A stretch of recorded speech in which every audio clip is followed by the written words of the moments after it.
In specific ways, i.e. Fight drilling and conditional fighting and play fighting, but also in non-specific ways of actually working with gym equipment.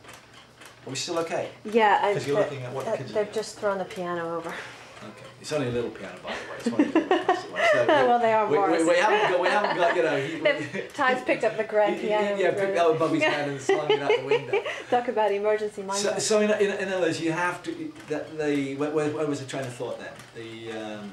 High intensity in the gym. Yeah, equipment. You have to be able to replicate that to test all these other things, which might be attributes to actually being able to fight.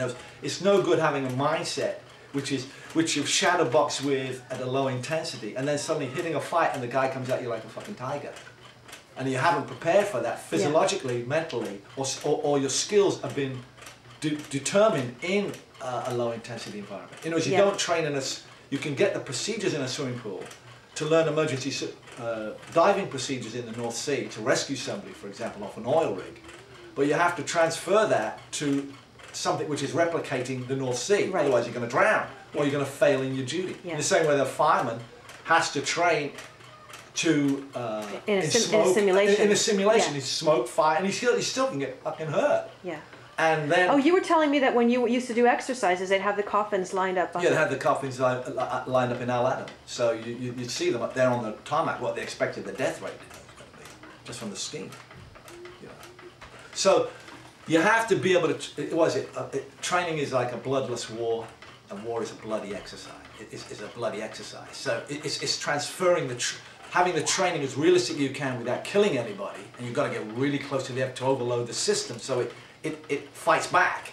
So you train the system in that way without actually doing the guy in, and that's what a lot of guys are afraid of doing, partially because they don't know how to do it.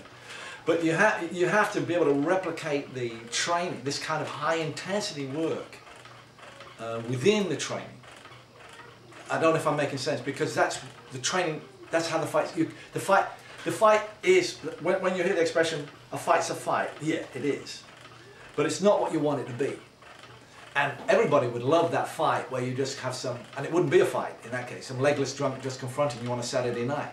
Your worst situation is you're going to fight you're going to come across one of these natural born killers out there who's on steroids. He might have taken a bit of crack. You know, and he might also be training in a gym. It's not unknown. You know, that he might be working out in a boxing gym, Muay Thai gym, or any other fucking gym. And he might be the guy you meet who's just lost his job, or is really pissed off with you, or something with his girl, or whatever it might be, and he might be the guy you meet. And if it's unrealistic. It's an assumption to say something like karate is a defensive art. Wait a minute, I'm sorry, but there's a